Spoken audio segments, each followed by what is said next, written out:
Hello,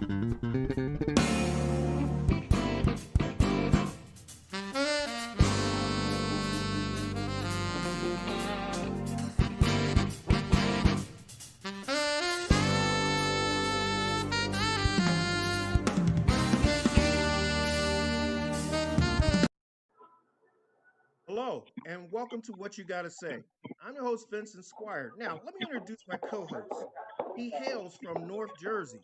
He is the star and host of The Eric Dawson Show, Mr. ADOS himself, Eric Dawson. Hey, what's going on, man? I hear something in the background. Not sure what that is. Okay, Um, now, Warren, mute everybody until we.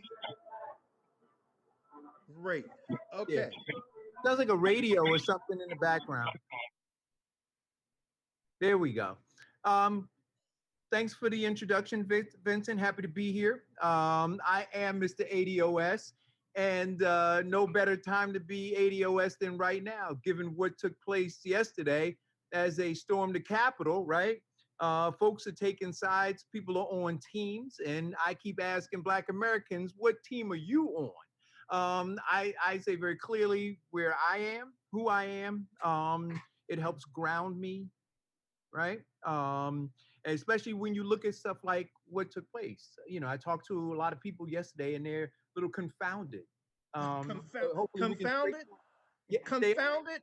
You isn't know that what? crazy? Look, let me tell you this, Eric. Denial is not just a river in Egypt. And we're going to break some of that denial. But we're going to take care of this right after that we take care of some housekeeping. So we'll see you all in 2 minutes, 2 seconds. We're coming back with the wise ones, and we've got some guests.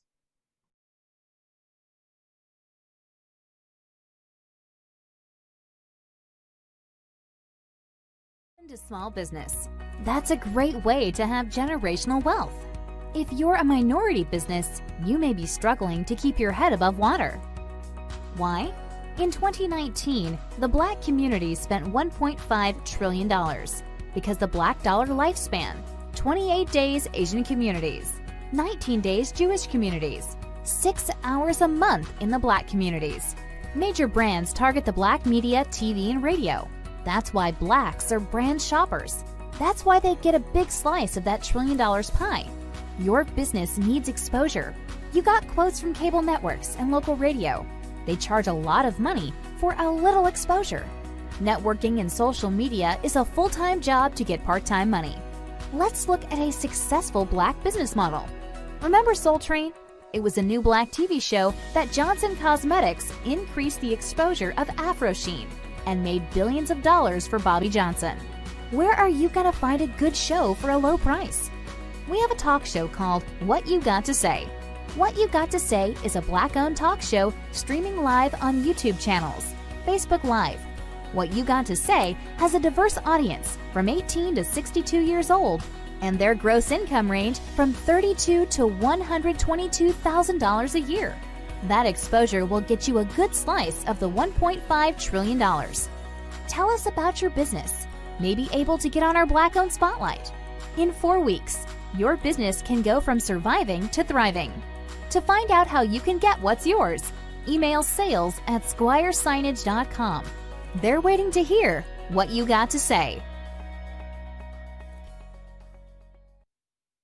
Welcome back, ladies and gentlemen, to What You Gotta Say. I'm Eric Dawson, co-host here with Vincent Squire. He's got 2021 Happy New Year behind him. I hope he did. We've got a great lineup of people, and of course, we have the three wise ones. We have with us Rabbi Seth Frisch. How you doing, Rabbi? We've got Imam Karib Bashir. How are you? Assalamu alaikum. And Rabbi Shalom alaikum. All right. Thank you. Shalom alaikum. See, listen, I'm a quick learner. And we've got Dr. Now, wait a minute. Dr. Shellarine. Shellarine.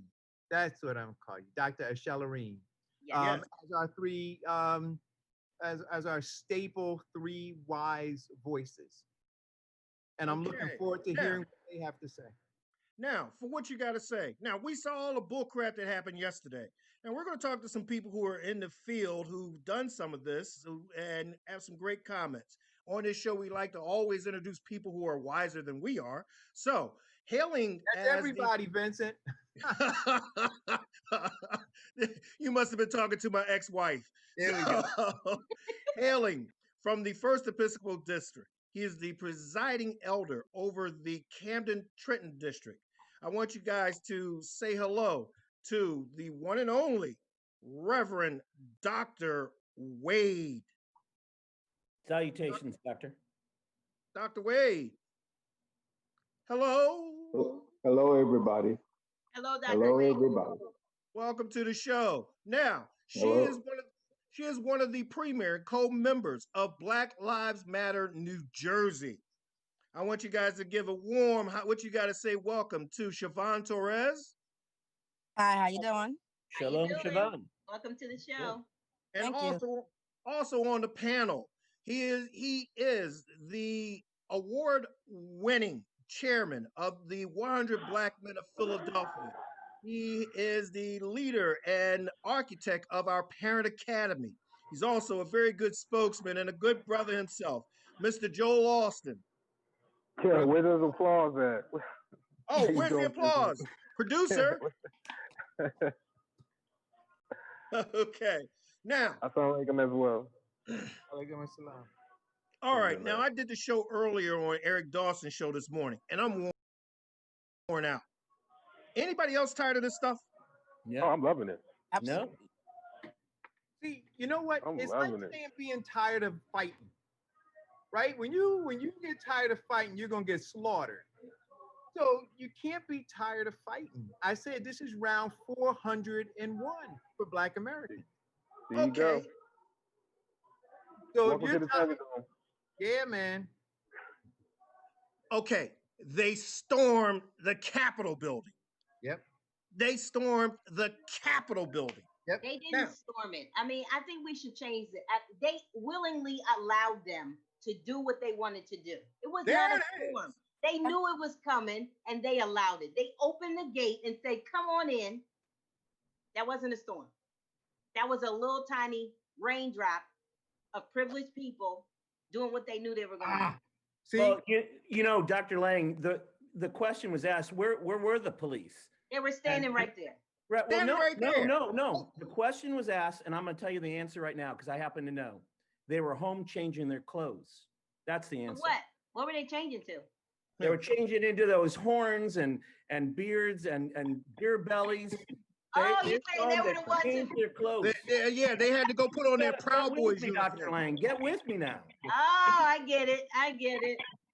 They had to change out of the Trump attire back into their police uniform. That's out, back in again. That's an interesting concept. I never thought about that. Yeah, Okay. that's what I'm here for. On the other hand, we just never expected it. They really didn't expect it. I don't totally blame them. It was unexpected. It has never been told by anyone to say, go storm the Capitol, and you actually go storm the Capitol. Oh, Many no, of us no, no, have no, been no, no, told no, no, not no, no, to. no, no, They no, knew it no, was coming. no, They knew exactly no. what's gonna Trump happen. has been doing this dog whistle since November. Absolutely. but here's the But he question. blew it right before the parade. Like he blew it there and said, "This No, they is what already you should knew. go do." But part of the challenge is this: we should have known, right? We should have known. It's the climate was set for it.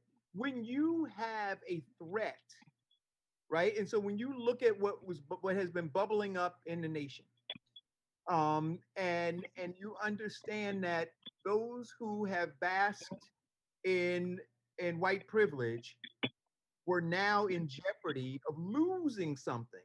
Why didn't everybody expect that they would fight for what they currently have?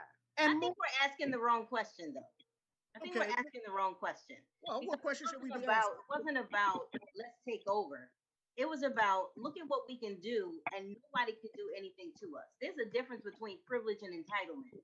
Those people were entitled. They didn't care about the police, and they knew, but they opened the door and allowed it to happen. So the question then becomes, why did it happen so long? They knew it was coming, and they allowed it for a length of time to prove a point. Now think about it, right? If you want people to know that you are in control, then you're going to allow something to show I still have the authority. Ha. If you're trying to hold around Listen, people, a lot of what are these. you going to do? You're going to allow them to see the vast disparity between the force when they just showed up and then when they pushed their way in. Right. And then when you get in, how many of you saw pictures of the police taking selfies with the people that busted their way in? Oh yeah. Oh, hold on. Wait a minute. Siobhan, everybody, anybody been in a protest? Did the police take selfies with y'all? No, but I get a whole bunch of rubber bullets though. I was in a protest with George Floyd, and some of that black cops were taking pictures with us.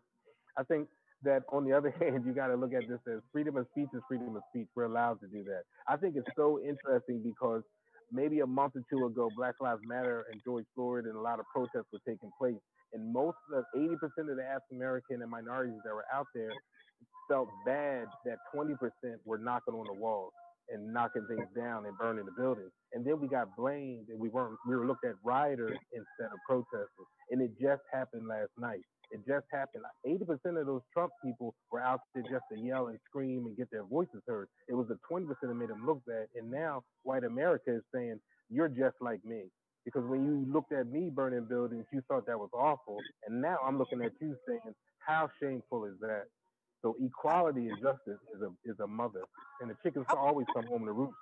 Yeah, but also too, when you look at excuse me, I would disagree with that for the simple fact that the fact is white people come from a place where it's individualism and that used to it. They knew what was going to happen. They was going to go and do the correction. They knew and they allowed it. And the thing is, when you look at the difference between BLM protests and what happens here, we're protesting to not get killed. We're protesting for equity. They're having temper tantrums, and that's exactly what's going on. And they're allowed. So from when the moment we protested DC, we're automatically met with riot gear, tear gas, rubber bullets, so on and so forth. We're thugs. And the thing is, when they talk about the rioters, call them what they were. They were traitors. They stormed the nation capital. No. They weren't traitors. That's not traitor. That's treason. Yeah, I would redefine that as sedition. That's treason. Sedition. That's treason. That's straight up treason. The act against a government to overthrow. They were looking up here. They were storming it because they didn't like the fact that Trump lost the election. They didn't like the fact that they lost both. They lost the Senate by 2 Democrats, one a black reverend, the second one was a Jewish man. They didn't like the fact that right now their white privilege is in jeopardy and they want their country back. You know what I think is strange that I didn't see it in jeopardy. That the president, if the president said go to the Capitol, then they're not really going against the government. They're just following directions. Right. Right. So I didn't see white people in jeopardy at all. I agree that the majority of them felt disenfranchised. And as I said earlier, the Constitution allows for Senate members to argue, right? Which is what they were going to do. I think that the majority of the people who went there went to be in support of those senators who were going to argue against the legitimacy of the votes, right? As they were looking to confirm the electoral votes. And they have a right to do that. You did have those outliers. And look, here's the other thing. So yeah, all of those insurrection, whatever names you want to call, I want to be careful because just like when Black Lives Matter was out protesting and you had those outliers who show up and just want to show out, and then that few group of people put a stain on otherwise good movement, we can't defend Black Lives Matter and then try to isolate those individuals, but then over here lump those individuals in. I think that you're being so fair. Hold on one second. You're being so fair. It almost destroys your point. Rabbi, hold on. Sean? You cannot equate what BLM was doing, our protest, to what they're as a false equivalency between the two of them. Why? Like I said, I agree. and the fact is, we are protesting for equality. And the thing is, how can they call themselves disenfranchised when they're consistently voting against their own interests? They're doing it to themselves. Right. So how? All I'm saying is this: is our Constitution allows for us to gather, right? Mhm. Our Constitution allows for freedom, right? Mhm. And so for them to object to whatever they chose to object to, they had a right to do that. And we have to say that in order to give ourselves, and I mean, I'm not just saying it, but I mean it. Otherwise, how do I argue that you have a right to go and assemble and you have a right to speak in opposition of, you have a right to do those things. They do too. Okay, But the difference is, Now, wait, whoa, Yo, 1 second. yeah, You have a constitutional right, and I agree. to peacefully assemble. But we're going to dive into that right after this break. I'm Vincent Squire, and we're waiting to hear what you got to say. okay, what the hell's wrong with that radio in the background? Who's got that radio on? I Rabbi. think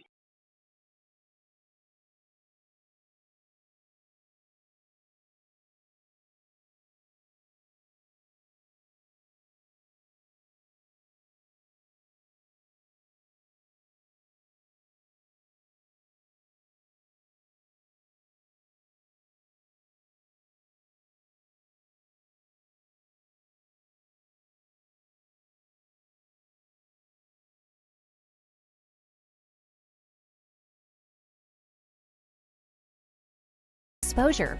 You got quotes from cable networks and local radio. They charge a lot of money for a little exposure. Networking and social media is a full-time job to get part-time money. Let's look at a successful Black business model. Remember Soul Train? It was a new Black TV show that Johnson Cosmetics increased the exposure of Afro Sheen and made billions of dollars for Bobby Johnson. Where are you gonna find a good show for a low price? We have a talk show called What You Got to Say. What You Got to Say is a Black-owned talk show streaming live on YouTube channels, Facebook Live. What You Got to Say has a diverse audience from 18 to 62 years old, and their gross income range from $32,000 to $122,000 a year. That exposure will get you a good slice of the $1.5 trillion. Tell us about your business. Maybe able to get on our Black-owned spotlight. In 4 weeks, your business can go from surviving to thriving. To find out how you can get what's yours, email sales@squiresignage.com. They're waiting to hear what you got to say.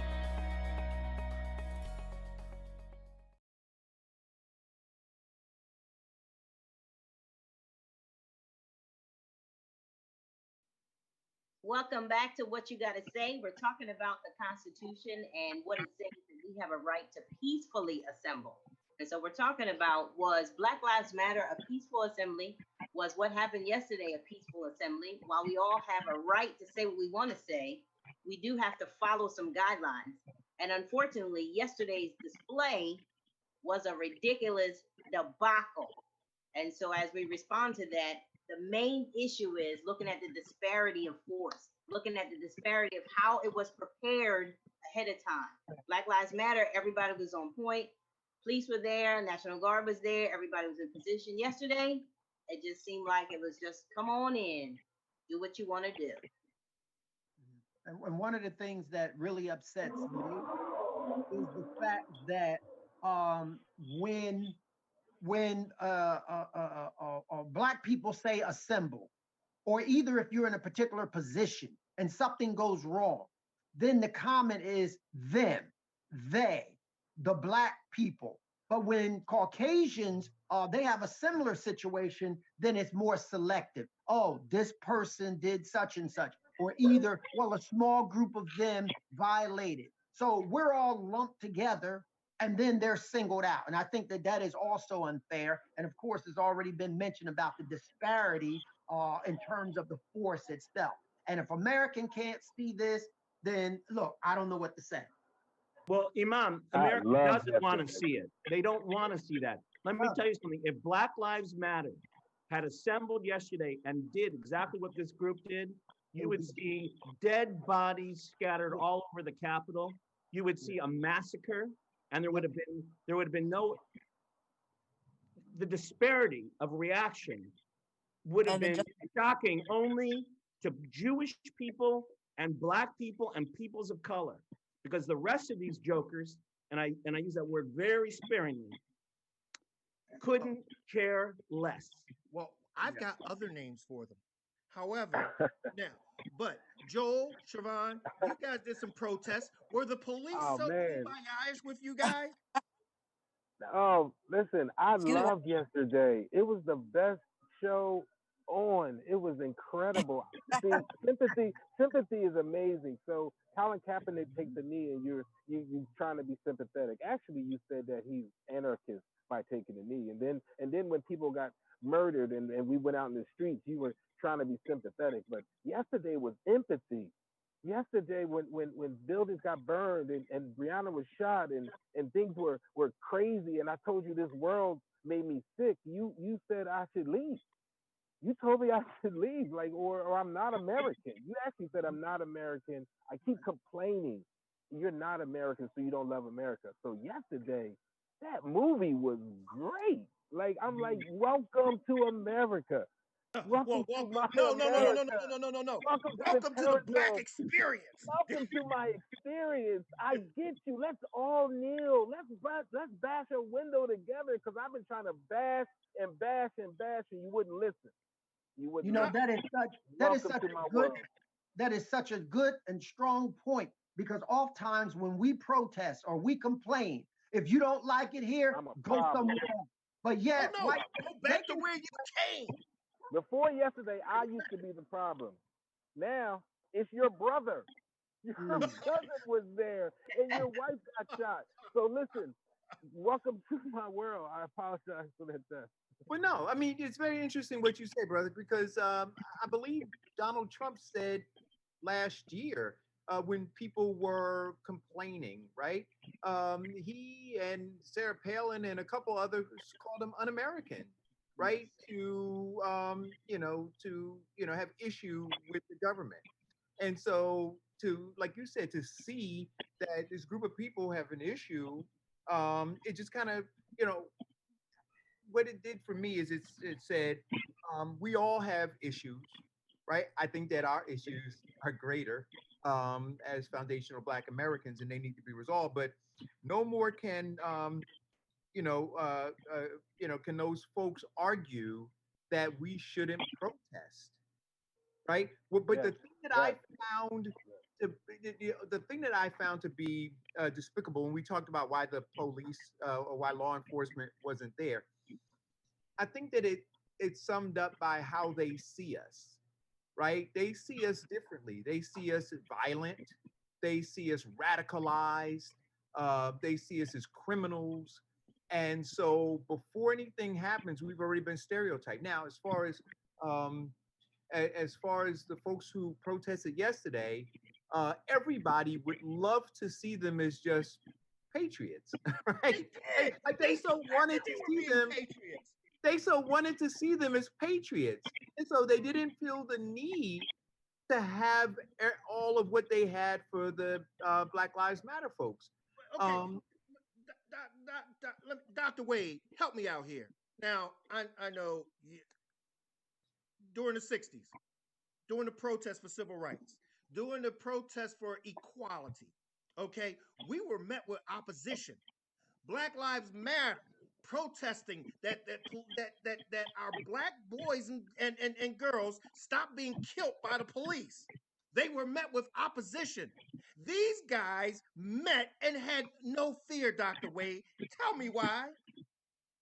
Well, it is interesting to me that number 45 can have such a drastic following in the first place.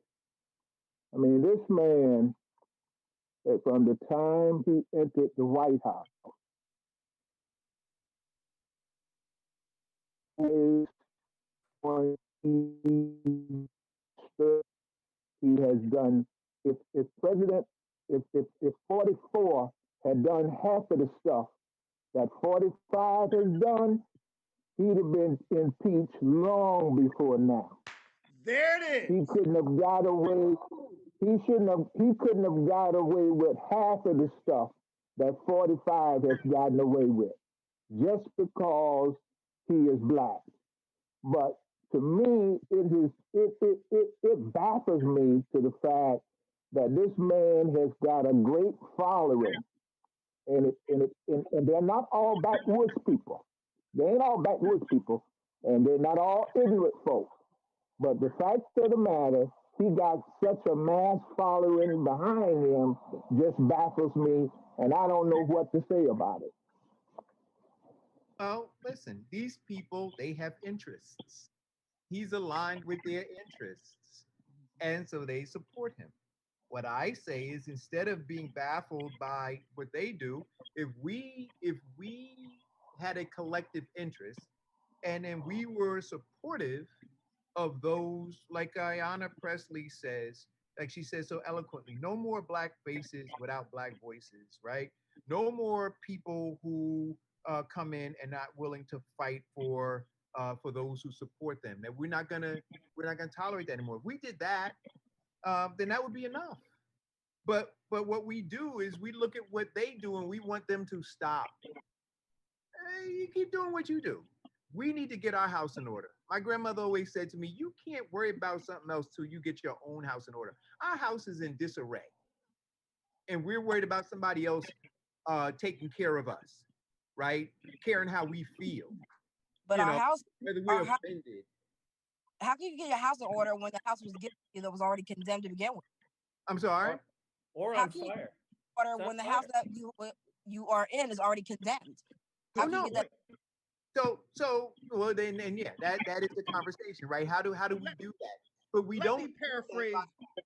we don't do that by focusing on them. We do that by focusing inwardly, right? By assigning accountability and responsibility. And look, we're having a discussion about a federal, national incident, right, in Washington. I want to bring the conversation back down to local, black-run municipalities, where we need to be taking care of business there, where we need to make sure that our children are going to functioning schools that are going to educate them instead of miseducating them, that we're not going to tolerate electing black leaders who leave our streets filthy, so that our children learn that that's how they should be growing up. See, that's the house that we should be taking care of, so that that next generation is not dysfunctional in how they think, right? And so they'll walk through the filthy neighborhoods, but then they'll see that the guy at 100 Pennsylvania Avenue. I think from a government standpoint, we have achieved certain types of empathy. I believe that when my black kids are killing black kids, then that's black on black violence. I believe when others, whites, start killing white kids, then we have to control gun violence. It changes. I believe yesterday, and I'm hopeful and I'm prayerful that Democratic and Republican, after the voting and all of that, said we both have problems. Both of our kids are acting a fool. Everybody's angry, and what are we going to do about it? I'm prayerful and hopeful that after yesterday, oh God, I love yesterday. I just want to record it and see it again. But after yesterday, guess what? We have the same issues. We have similar issues of freedom and equality and misjustice, and more black people vote now before than I've ever seen before. It has brought about, it should bring about a time for both of us to sit down, every single party, and say, we all got problems. Yeah. You know what's interesting? That this whole thing just gives rise to what many brown people have already known, is that racism is embedded in the fabric of this country. And so we're not going to change that. It reminds me of the opioid crisis, right? As long as it was black folks dying of crack and all this kind of stuff, we was going to jail. But as soon as the population of white people started dying, it became an epidemic, and now they need to go to rehab instead of going to jail. The challenge that they didn't know was, when they made it retroactive, they had to let a lot of brown people out of jail that they had condemned. And so what you saw yesterday was a display of what they expected from us, brown people, what they got to see from their people. And I go back to, in Arkansas, when a little brown girl was trying to go to school, and you watch TV as a white person, I can't imagine being white and seeing my grandma screaming at a 5-year-old, get out of here, nigga, all this kind of stuff, right? So generations later, now your rooster's coming home. Now you got to recognize that that racist, evil stuff that's in you that you can't figure out where it came from, that thing has been inbred. And that's not going to change overnight because you saw some people breaking down the doors of the Capitol. Yesterday changed the entire Me Too movement, because when I heard you screaming how the country had stolen something from you, all I can say as a black man is, me too. Me too. Me too. Me too. Brother, let's have some chicken. I understand that. I understand underminement. I understand they're taking your culture away. I get that. Me I want to say the Me Too, but I had to stop you right there because we don't want to co-opt a movement that was made specifically by a black woman going against for somebody to consider. I guess as a black man, you're still a minority, but at the end of the day, the Me Too movement was created for some of the most disenfranchised people, which are black women. So I understand that you want to have the Me Too movement, but we don't want to co-opt that because that's where intersection comes. Well, but we don't do that. But I didn't hear co-opting. I heard empathy and compassion. I heard empathy and assimilation. Yeah. And allegiance. So, Brother Joel, I wish I could share the hopefulness. There's a book that I recommended, and we're going to do a book reading on the show. The book is Cast by Isabel Wilkerson, The Origins of Our Discontent.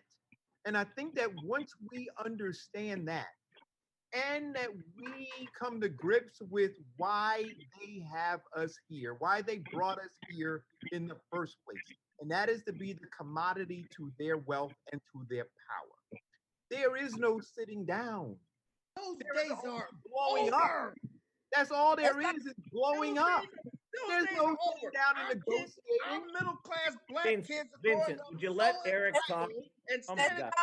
It's not over. This land is my land too. I don't care about all this white. Vincent, take a chill pill. Vincent, take a chill pill and let the man talk. He's been consistent. He's been consistent. Said too late for my second cup of coffee. All right. Seriously, what got into this? Now let Eric talk. Once you embrace that, once you embrace it, right? Why are we here? Why did they bring us here? Right? Everything structurally is designed to have us be the commodity to their wealth and to their power. Okay, now, Eric, no, but listen, Vincent, when you say that was then and this is now, this is where Eric is correct, and I want you to listen to Eric for a couple moments. After the end of plantation, we had Jim Crow, and then we had federal prisons, state prisons all over the land, in which they took black families, and they put them to work, black men in prisons. Follow the money. Well, we went from plantation culture to federal prisons in less than 100 years. Okay, so we went from a privately owned plantation to now a state-run plantation. Understood that, and understand the process of. Go ahead. There's also privately owned prisons. True, but they still get state funding. But let's look at the simple fact of this. Yes, let's look at the corporation of white supremacy. Now, since the initial of slavery, the whole objective is to keep the black man as the commodity. Let's look at how they do it. 1, substandard education. 2, cheap and inferior pay raise. 3, bad medical facilities. 4, piss poor groceries and shoppings in the neighborhood. Can we continue this list on and on and on and on? Can we go back to the Willie Lynch letter though? Here's the thing. It's still happening, and nobody's doing a God blessed thing about it. Vince, we got to look back at the Willie Lynch letter, right? Yeah. Because you can begin the snowball of holding people hostage. At some point, just like in the letter, it's got to turn on its head. At some point, the brown people that were held hostage began to read, and they began to empower themselves and empower generation after generation. We are so far removed from the struggle, and I can't even blame this generation. because my generation was saying, I don't want my kids to be held hostage to what my parents' generation, to his parents. I'm not a slave. I'm a this, I'm a that. So we have not prepared this generation to be in touch with the struggle. So now they've become what? A product of their environment. And so we can't really hold ourselves hostage to other people got to fix it. We've had years and years and years and years and years to come out of this foolishness, right? But somebody, every time somebody rises up to be the leader, they get killed. Right. And somebody else is afraid to come up as a leader because they'll get killed. Look at how Black Lives Matter. It's very secret who the leader is because it's intentional. Because you got to be undercover, otherwise you get killed. So I think there is a dichotomy that says, yes, we've been held hostage. On the other side of that is we've got to help ourselves at some level. We can't keep saying we got Thank you. Thank you. Doing something well, get the people in the office, prepare some leaders, learn about the government. That's how you get in there. When you're black, until this year, we it gotta has been so learn. difficult. you will be radicalized, demonized, criminalized, and then destroyed. Thank Not you. anymore. We gotta learn. Not after We gotta yesterday. learn. Over. We gotta After learn. yesterday. We gotta take our neighborhoods back. That's what we gotta do.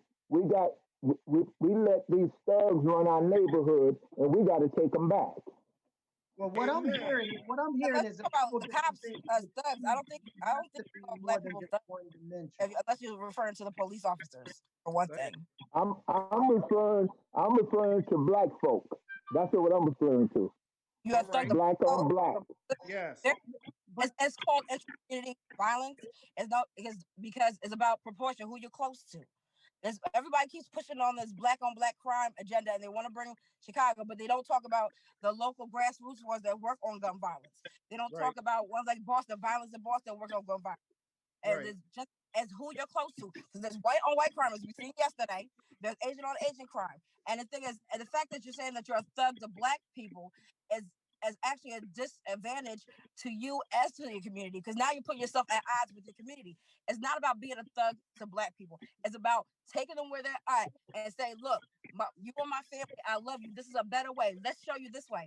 And another thing, misconception people got of Black Lives Matter is they think protest and walk in the street. They don't talk about the books and breakfast that we do. They don't talk about the community gardens that we do. We don't talk about the funeral expenses that we do for people that were murdered by state sanctioned murder.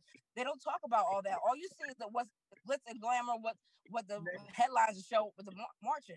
But the thing is, there are a lot of grassroots black people that are working within our communities. Right. And talk about that. But we don't. But sister, black people. my sister, we don't have enough. We don't have enough people to work with inner city young people. We don't have enough. They need to come out of the churches and get to work in the inner city. Amen, Elder. Right. But it's Whoa. How's that going to happen? Because as soon as a man who grows up in the church and is starting to be blessed with finances, he moves out of the neighborhood. Right. So here's what I'm gonna say. Right. So all these organizations, and God knows, I started activism at 12, 13 years old. Right. Most of you I told this to, but my dad was the chief of staff to the first black mayor of a major industrial city. That was Ken Gibson. When my dad became chief of staff, he was at that point the highest ranking Muslim in the country in politics. My dad went on to be the Board of Education president in the city of Newark. And so I was around politics and politicians and all of that from 10 years old, 9 years old, governors and senators and such come into the house.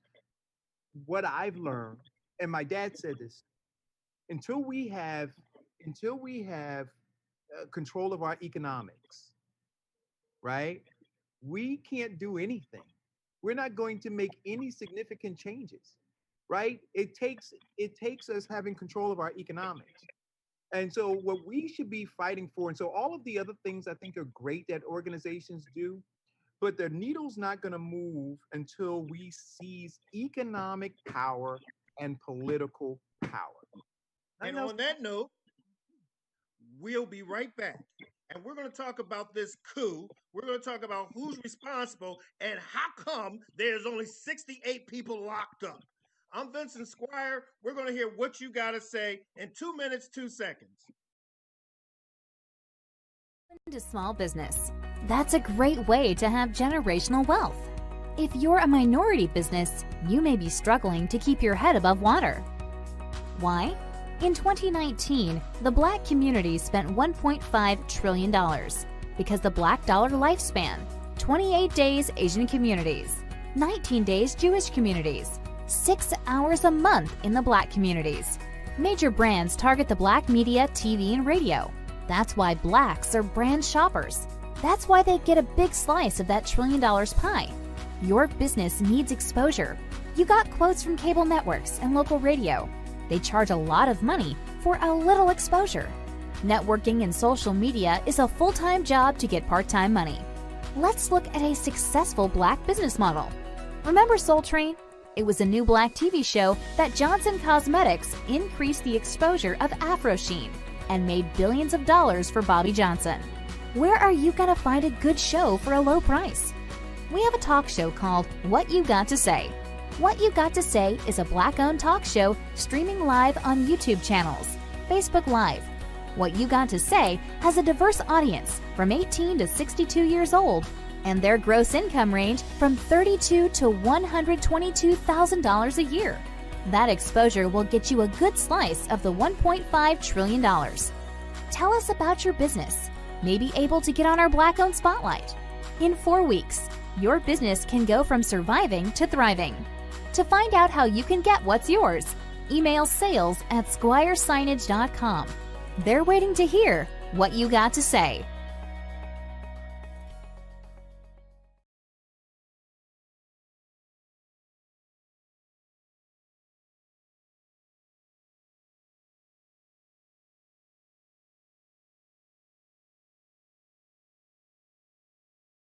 We're in a very heated conversation here, and a number of us have certain views of what happened yesterday, and we're reaching way back, and we're trying to figure out where it all starts and how we can go from here. And the question is, where is leadership?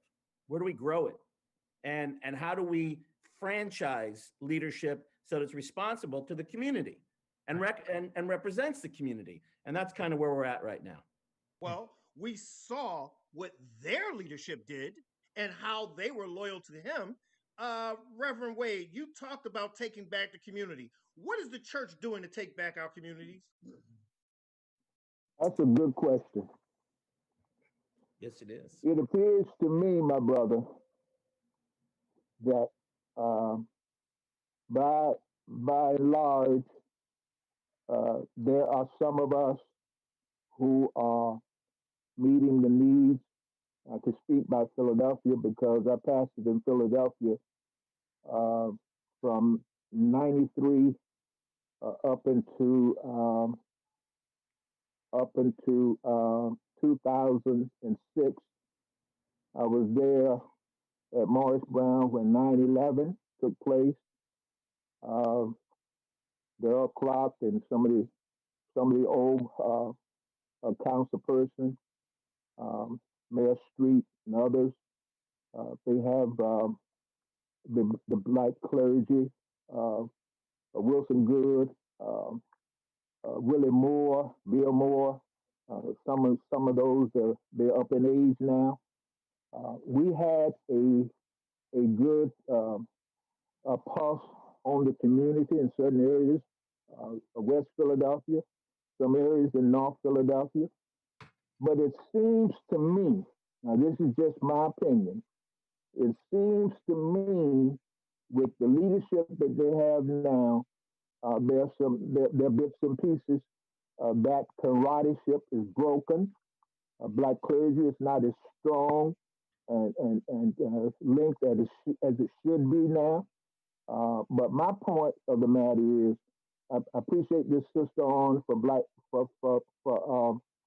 Black Lives Matter, but we need education, and it has to start with the church, the synagogue. It has to start with the mosque. It transcends denomination for the good of the people. And we have to, we have to, we have to learn in the Black community that everybody is not going to be out front. There has to be some foot soldiers, if you call it, or foot persons that has to don't get the glory, but they're doing it for the cause. And that's the major thing that we need to go back to. That everybody can't be out in the front. You gotta be in the back. I mean, you lead from the front, but everybody's not a leader. Some people are followers. So what we need now is education. We got to educate our young people. We got to make our politicians responsible. They Yes, just can't come to the mosque and come to the church when they need to be elected. They have to be around us for the duration of the course. But I mm, could go on and on. But that's what I see in Philadelphia right now. Right now, my churches are in the suburbs, Morristown. I got two churches in Trenton. But the crux of the matter is we got to stop this some way. But we got to educate our young people. We got to bring in sources. the only foot soldiers that we've had in the recent movements in the last 2 years has been Black Lives Matter. That's Right. correct. So on the education front, like I'd like to this we have Black History Month coming up in February, right? Can we and we keep referencing the Willie Lynch letters and making us slave. It would be nice if all of the organizations, Black organizations, and the faith-based community could agree to this one point that every school should have as part of its curriculum the reading of the Willie Lynch letters and the making of a slave. Real simple. Just that one thing. It would be cataclysmic in terms of how it would change thinking. So, but because Donald Trump understood the value of education, when in California they were talking about 1619 project, he stood up and said, "We will not be teaching that." Yes, he wanted them to get You the see, 1776 project. that's absolutely right. See, so we got to understand where where the fight is, and then we got to go to where the fight is. And we keep talking about what Malcolm said, right? Be- And I'll let you go ahead and quote that again, Vincent. Only a fool will let his enemies educate his children. Yeah. So let I, that sink in, I, and I let would us change that, that. I just want to add it, what you're saying, and I agree with you about that being taught in schools. But something that's also not being recognized is a lot of not only Black Lives Matter, but a lot of Black grassroots organizers, even here in Jersey, have been pushing to implement that. Some, I think, a couple of schools down in South Jersey, they actually implemented Black Lives Matter Week, where we're teaching this type of history. Not only that, we're trying to implement it where it goes all year round, not just for February. This is Um, what and we also need to give the young people more credit that we're actually giving them. Like they understand what's going on, they see what's going on. But if we keep pushing, like, oh, you need to learn and do it the way we did it, or you're not learning from where we're doing, you're not understanding that things evolve. Like BLM evolves from the Black Panthers movement. They right, evolved from the rights movement, and they evolved from the people the civil before rights. us. Right. Yeah, So And and yeah. So what I'm hearing, what a lot of the conversation also just proves to me and shows me that we can't be one dimensional. We know we have issues with education, we have issues with the economics, we have issues with politics and government, and all of those things, and all of those things have to be addressed and attacked, and we have to do it systematically and in unity. And we have to see where, again, I mentioned this before, you have the individual development, then you have the family development, and then you have the community development. And we have to look at those various stages of human growth and development. And it's a difficult thing to do, but I think this is the way to approach it. And also, too, is the realization of the racism, and not that it disappeared, but during the Trump era, it just emboldened people Right. And I think Eric had mentioned something to the extent of the people that's supporting him. Let's be real. Yes, he has a certain percentage of the people that support him because of quote conservative or Republican policies, but a lot of the people that support him because they're deep in the racism. That's just real. Thank you. And that's the whole point. Trump tapped into, just like Hitler tapped into those poor and underprivileged people and said to them that he was going to be their savior. Yeah. Just like Hitler, Trump devised a base. And just like Hitler, Trump decided to plan a coup. Now, you tell me he's not responsible and that they should be locking him up. Without a doubt. Without a doubt. So, you got no argument for me.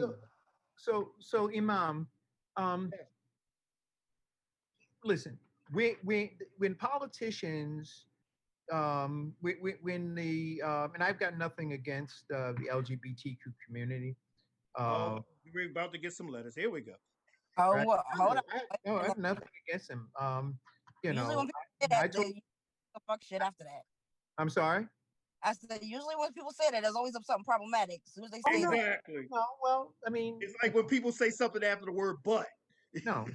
So, I mean, I don't think I should have to qualify with the fact that I have two daughters who are part of the LGBTQ community. But I got you though. But would you allow me to finish this? Thanks. Thank you. So, just like the LGBTQ community pushed to have the curriculum changed, right? And the politicians saw to have the political will to allow that to happen. And I think that it's a good thing. Why is it so problematic for us to get required reading that simply tells history accurately? That's it. Well, same reason that it's problematic that Black history should be 365 days of year instead of only 28. I'm gonna tell you why the LGBT got there. Delegitimize the Willie Lynch letter. So what they've done is, if you discredit a document, then people start to question its validity. And so for many years, people were saying they don't think there was such a person as the Willie Lynch, and they think this letter was fabricated. They tried to blame it on different groups. They tried to say a Black person wrote it, blamed it on white people. The truth of the matter is, the truth that's in the document stands, regardless of who wrote it, regardless of whether or not it was really by a man like Willie Lynch. The principles in it are valid. The challenge is going to be, if you have somebody who doesn't believe what it says, or somebody who tries to, you can do more harm than good if you put that letter in the hands of somebody who tries to justify it, because then you will re-traumatize a person who has experienced that. So let's suppose somebody's reading it like, man, that's me.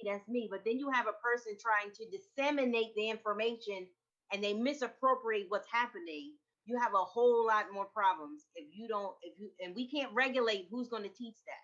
But don't we have that problem now with fake news? We can't believe the doctors because Trump said don't believe them. Absolutely. We can't believe that there's a virus because Trump said don't believe it. We can't believe that, people are dying because, they give fudge numbers. We've got a problem with credibility right now. Huge problem. And we need, I can't say this enough, we need our faith-based groups. If you cannot believe in anything, you should be able to believe in the text, thus saith the Lord. I don't know, Vince. Now you got to think about this, because Massa went to church and he probably was the pastor and he still had a slave. So there's a lot of disparity within the faith community. I mean, it's still the most segregated day of the week. You got a whole lot of evangelicals who were following this whole foolishness, and they were putting God in it, saying it's God's will. So you got a whole lot of stuff in the midst of all this stuff. And we've got a whole lot of stuff in the past, but as Siobhan said, we have evolved. And we cannot a lot of that is still tied to racism, unfortunately. Brother Fly, yes. Let me give y'all some encouraging news.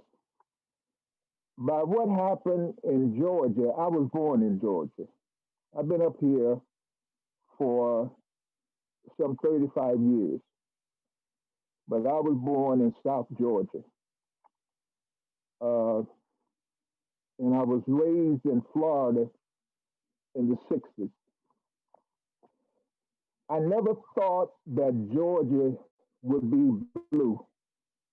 At least now it's blue. I never thought that. I never could fathom that it would become. You would get. It's not that I'm bipartisan, but you will get two Democrats that will be senators from a southern state. But my point is this: with this administration that is coming in on the 20th, they have the House and they're going to have the Senate. Now, President-elect Biden and Kamala Harris, they're going to have about 18 months to get something done before the midterm. Yes. And I would suggest when it comes to faith-based that we put some things together. I'm talking about people who want to see progress. Black Lives Matter and everybody. You need to put some things together as a people that want progress when it comes to our faith-based communities, because we don't know what's going to happen after the midterm. But we do have, right now, we do have the House and we have the Senate. Now that's food for thought.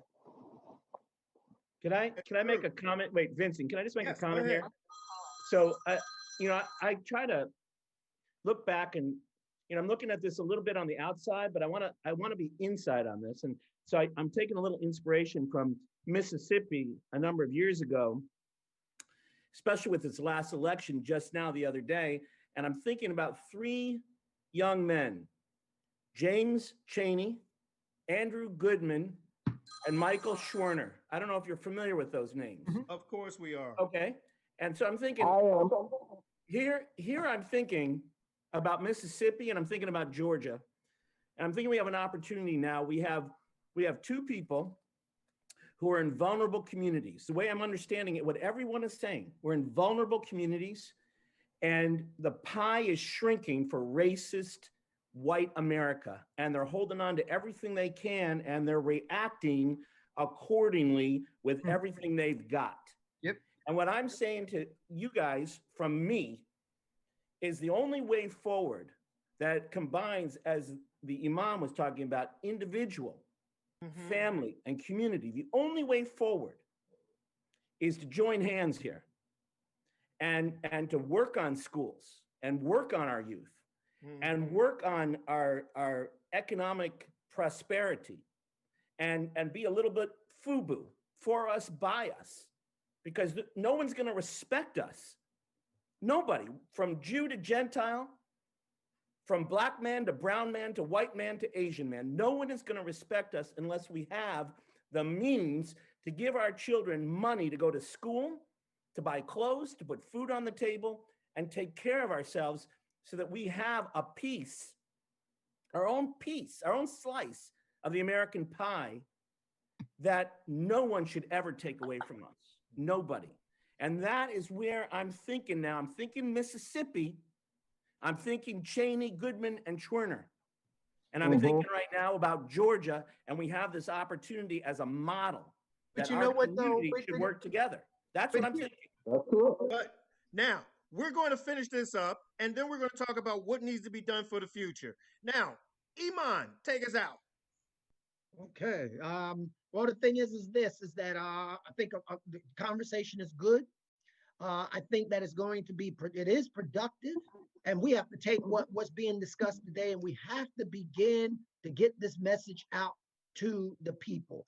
And the religious foundation or the churches, the mosques, the synagogues is a good place for this to happen, but we have to also incorporate real life issues. And what we're talking about today is exactly that. Amen. Yes. We'll be back in 2 minutes, 2 seconds. I'm Vincent Squire, and we want to hear what you got to say. You own a small business. That's a great way to have generational wealth. If you're a minority business, you may be struggling to keep your head above water. Why?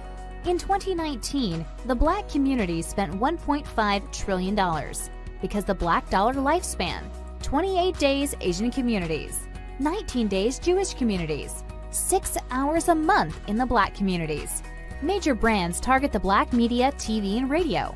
That's why Blacks are brand shoppers. That's why they get a big slice of that $1 trillion pie. Your business needs exposure. You got quotes from cable networks and local radio. They charge a lot of money for a little exposure. Networking and social media is a full-time job to get part-time money. Let's look at a successful Black business model. Remember Soul Train?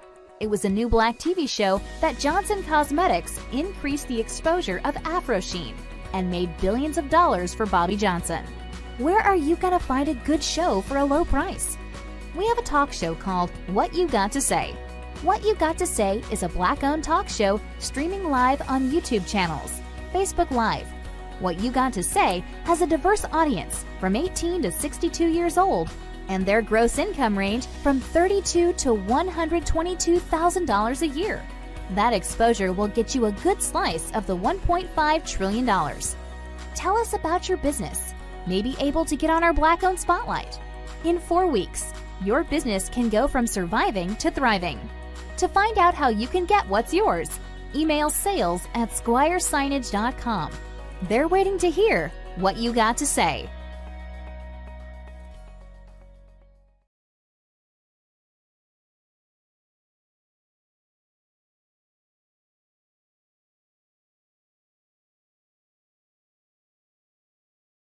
People of faith get together at the table, because if you're not at the table, you're not really making a difference. You're dropping the bucket. So what will it look like really for us to put aside who we think we are, to put who we consider God in the midst of what's really going to happen? And we have so many different ideas about who God is and who God calls and who God uses, that coming to the table might look one-sided.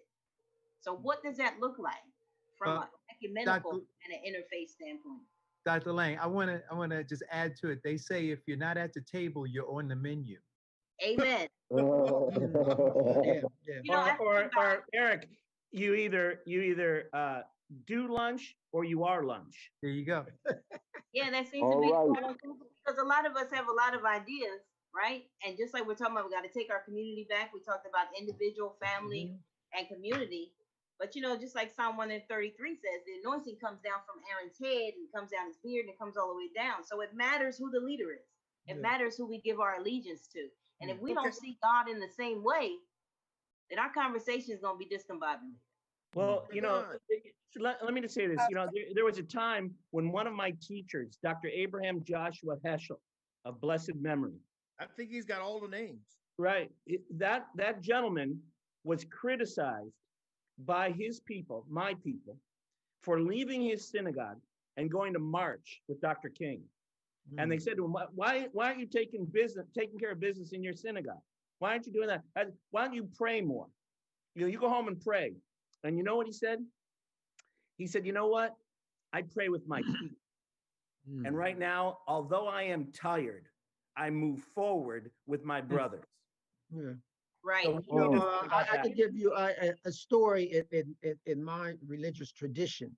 That there was a man who would come to the mosque, come to the masjid, as we say, every day for every single prayer, and he would be there early, and he prayed with such sincerity. He fasted, he read Quran. So the companions of the Prophet Muhammad, they asked about him. And they said that he is such a humble and true servant. And the prophet looked at them and says, well, do you fast? They said, yes. Do you pray? Yes. He says, and who feeds him? And do you work in the community? They said, we do. And he says, then you are the better believer. In other words, it was full circle. They prayed and they fasted and they did all these things, but they worked in the community. And that's what I think we have to do. That's exactly correct. And we have to do so, Imam, by joining hands and working in the community. I don't know. We have to consider the trauma that's embedded in the hearts and the minds of not only Black people, but white people. Because I think about a person who has a white parent and a Black parent. Because now they fall in the middle. So where's their allegiance? Are they all Black or are they all white? So now they have this, just like our president, Barack Obama. white mother, black father. He's both. But because of societal construct, we have lumped him into the brown people category and negated the fact that he's as white as he is black. But it wasn't just us, Doc. It wasn't just us. Society has put him in the black. Absolutely. Absolutely. I think treated him as such. Well, Dr. Lane, you got the same thing with the president, the vice president elect. Absolutely. You got the same kind of drama. Yeah. I think also with faith-based, I think it also should be mindful. I guess because I might as well say, I guess I'm the resident secular atheist here. I grew up in the Baptist church. Shout out to Second Baptist Mount Holly. But I think another thing is Second Baptist Church Mount Holly. Yes, sir. Pastor Bob. Okay, that's good. I grew up in the church, and I admit I'm more secular now. But I think with the faith-based community, seems to they kind of other themselves when it comes to people that are more secular, because not everybody's Christian, not everybody's Muslim, not everybody's Jewish. You do have people that that celebrate their Orishas. You have the Santeria, things that people have what people consider taboo or whatever. But from where the Santeria, they would say is like voodoo, but it actually stems from African culture that was brought over from our ancestors. And another way for us to be able to work together and work hand in hand is that I'll be the one to say it. White people need to hold themselves accountable for being complicit, to not speaking up as they should, and allowing their racist uncle to spew that nonsense in front of them and not saying anything. Until that can be addressed, there's always going to be a level of distrust between, well, I can speak for myself and my little circle. It'll be a distrust because I don't know. You could say pay lip service, and then the next minute you're allowing somebody else to say, "Oh, this nigga this and that nigga that," and not checking them on it. I think in order for, like I said, in order for us to work hand in hand, that needs to be addressed first, and having personal accountability and taking personal responsibility of participating in white supremacy. And to go back to what Brother Eric was saying about the LGBTQ community and how they was able to get it, like I'll be the one to say it. They were able to get it because they're white people in LGBTQ community. There you go. That's how they was able to get it. Well, so Wait, I'm going to go further. You mean It's that B is not for black there? No. That's What you're saying part is of it. that a homosexual white person has a great deal more clout in terms of political voting power than a homosexual black person. So the fact that they're white folks in the LGBT community is part of it. The other part of it is they have an economic base. See, you cannot not talk about that. You see, they have an economic base, and we do not. And so every elected official, every policy maker that is black is beholden to the very establishment that we're trying to destroy. But here's the thing. Our economic base continues to shrink because we continue to give our money to people who continue to support people who don't have our interests. We can talk about why, but the fact is that bringing these politicians who are bringing them more money and destroying us. I think it comes down to imagery, right? Think about what seeing Vice President-elect Kamala Harris does for little girls, not just black girls, does for girls. It gives them a framework for what they could be. And so for what we did not see, what the media gives us is brown people who are either step and fetch it for the token black people, right? And we see the power, we see what is perceived to be access, right? And then you see the thuggery that they display. And so then it forces some people to have to choose. And there's no sense of independence and independent thinking. And so when we talk about the community taking the community back, we've got to embed in these younger people what we were robbed of. And that is a self-reflection of empowerment. That Wakanda is not just a mystery. We come from kings and queens. We come from intelligence. We weren't just slaves. But Doc, I'm gonna tell you. Listen, I have 5 kids, right? They're all grown now. But I look at some of my grandkids and just in general.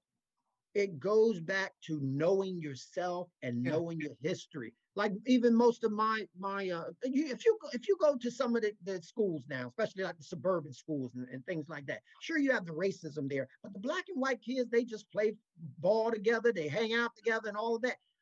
My children, I made sure that they seen documentaries on the civil rights movement, because a lot of the quote black young people today, I'm not saying maybe some of the deep inner city kids, but just in general, they don't see the racism, they don't see the injustices, they don't see the differential treatment, they're blind to it.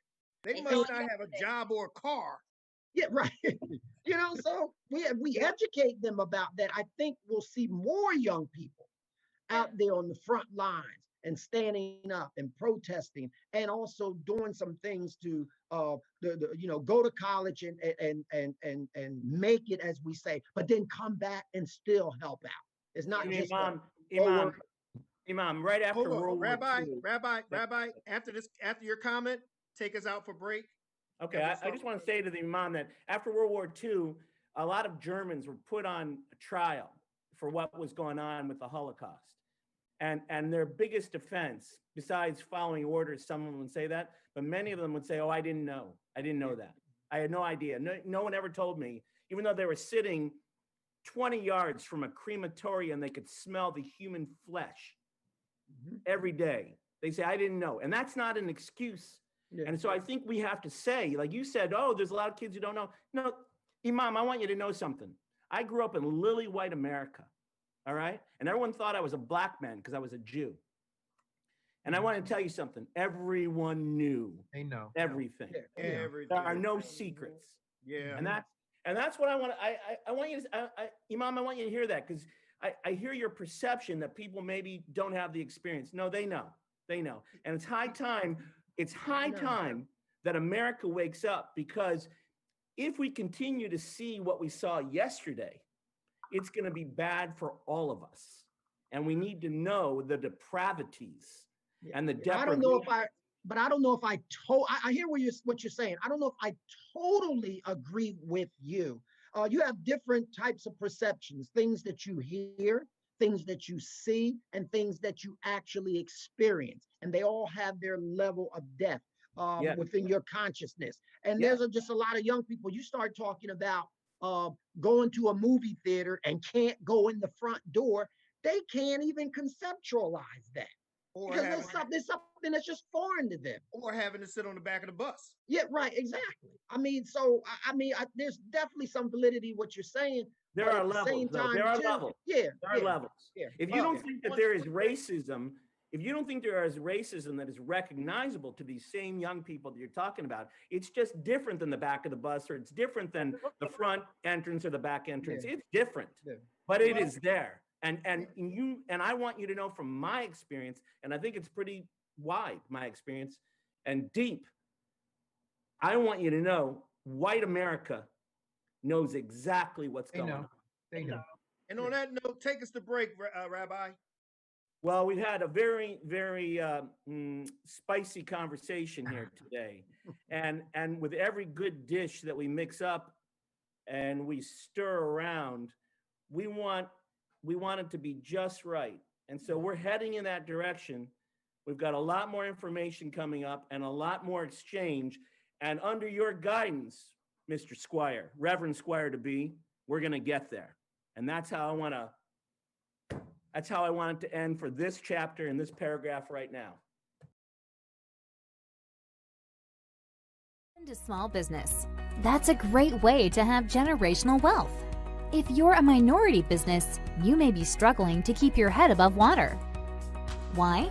In 2019, the Black community spent $1.5 trillion because the Black dollar lifespan, 28 days Asian communities, 19 days Jewish communities, 6 hours a month in the Black communities. Major brands target the Black media, TV, and radio. That's why Blacks are brand shoppers. That's why they get a big slice of that $1 trillion pie. Your business needs exposure.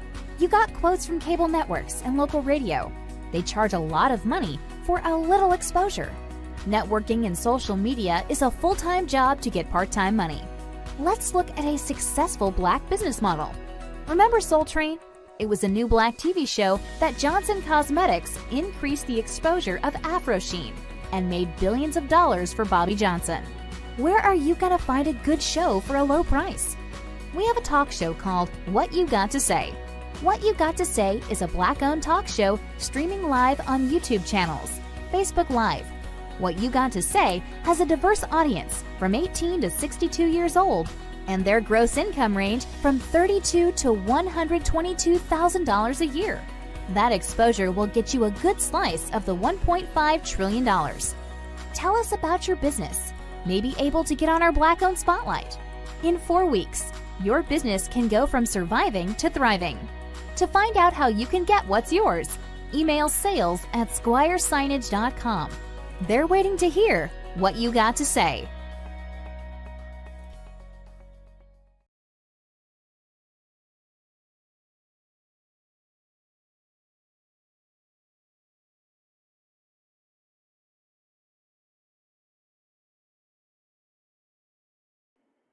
Welcome back to What You Gotta Say. We have had a heated discussion today, lots of information, lots of things for you to take home and wrestle around with.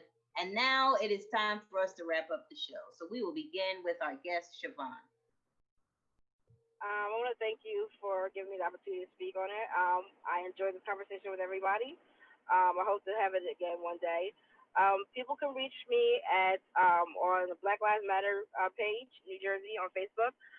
Also, Anansi, Anansi, the African Spider, is on Facebook. We're on Twitter as well as Instagram. And if you want to donate to help participate in some of the things that we're doing, you can do the PayPal to Surge New Jersey with the notation for BLM New Jersey. That also goes to feeding the homeless, starting our book of breakfast and tutoring programs. And I want the people to understand that Black Lives Matter is not just about protest. We're about building our community. We're about building and loving each other and uplifting each other, even from the lowest point to the highest point. And we love you where you at, and I want to make sure everybody understands that. I'll keep it short and sweet. Thank you. Reverend Dr. Wade, presiding elder. Presiding elder, hello. Okay, let's go with what do we say? Me. It's me. I'm next. You know, there's a story in the Bible. It talks about a mob, and the mob came and they had an intention, and the mob was spontaneous, yet the mob was intentional. And yesterday we saw a mob. Yesterday we saw a display of unpatriot behavior. We also saw the truth of what lies in America. So we can act like we don't know it's there. We can act like this is not real. This is just a subset. But there are a vast over 7 million people who subscribed to that type of thinking. And so as a country, we have to say to ourselves, what can we do to be a change? What can we do where we are? Now, we can't change everything, but maybe you could change what's happening in your house. And maybe you can say to your loved one, we don't talk like that here. We don't subscribe to that here. Love is on the language of this house. And maybe you can go outside and say to your neighbor, you know what, neighbor, I haven't talked to you in 4 years. But today, we're going to do something different. Today, we're going to be representative of what love looks like on earth. So as we move forward, as we take yesterday and use that as a framework, let's take the pieces of yesterday that would bring out the best in us, that we would extend some grace to somebody else, because surely we need some grace as well. So no matter where you fall on either side of yesterday, today is a good day to turn it around and put God in the midst and say, God, I'm sorry for my part. So help me to be a better person. Dr. Wade, are you with us? I'm with you now, but I'm running a little low because I don't have any extended battery on this tablet. But Okay. let me be redundant to say that what I saw on yesterday didn't surprise me at all, because I know the person that we have suffered with for the last 4 years. Anybody that said that they can go down Fifth Avenue in New York and commit a crime and they'll never be checked, that kind of thing. And there's a lot of cliches and things that he has said that he can get away with. He's more of a dictator than he is a president. He's never been my president. But the fact remains, we need to really tap into whoever he has appointed or will appoint when it comes to faith-based organizations to get some things done that can trickle down to our state, our communities, and stuff like that. So we really need to be cognizant of the fact that that we can get this new administration, we can get some things done. I am encouraged because I think they're open-minded. Like I say, I'm bipartisan. Democrats and Republicans don't mean a thing to me, just by the fact that I grew up Democratic, but there's some good Republicans, there's some good independents, there's some good people that are moderates, or whatever you want to call it. But I think we need to tap into what we have in this new administration. Okay, thank That's you. it. Iman. Okay. I would just like to say that yesterday for me was not a revelation, but it was a reminder of the reality of the relationship between black and white, the relationship between those who are in authority as it relates to black folks and white folks. But not just only to be angry about it or upset, but to internalize it and utilize it as a springboard to bring about some positive change, first within ourselves, and then moving forward in terms of the education. But also, too, my hope is that for many of my white or Caucasian brothers and sisters, that they will use this to really do some self-inspection, to evaluate their own selves in terms of the perceptions and possibly the hidden racism. And I said hidden because for some of those who are abrupt with their racism, maybe they'll be saved, maybe they will not.